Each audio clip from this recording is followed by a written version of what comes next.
অপহরণ নয়, মেঘনা আলমকে রাষ্ট্রীয় নিরাপত্তা বিঘ্নিত করা, গুরুত্বপূর্ণ ব্যক্তির সম্পর্ক মিথ্যাচার ছড়ানোর মাধ্যমে আন্তঃরাষ্ট্রীয় সম্পর্ক অবনতির অপচেষ্টা করা এবং দেশকে অর্থনৈতিকভাবে ক্ষতিগ্রস্ত করার ষড়যন্ত্রে লিপ্ত থাকার অভিযোগে হেফাজতে রাখা হয়েছে বলে জানিয়েছে ঢাকা মহানগর পুলিশ।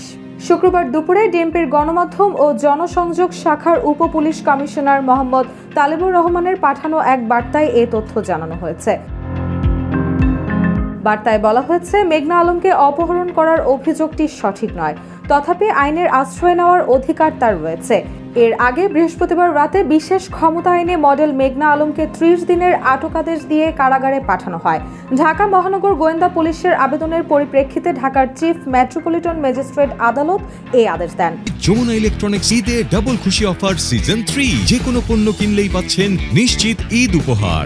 আদেশে বলা হয়েছে, 1974 সনের বিশেষ ক্ষমতা আইনে জননিরাপত্তা ও আইন শৃঙ্খলা পরিপন্থী ক্ষতিকর কাজ করার জন্য এবং আইন শৃঙ্খলা বজায় রাখার স্বার্থে 1974 সনের বিশেষ ক্ষমতা আইনের অর্পিত ক্ষমতা বলে মেঘনা আলমকে কর্তৃপক্ষের অনুমোদন ক্রমে এ আটকাদেশ সই করার তারিখ থেকে 30 দিন কারাগারে আটক রাখার আদেশ দেওয়া হয়েছে।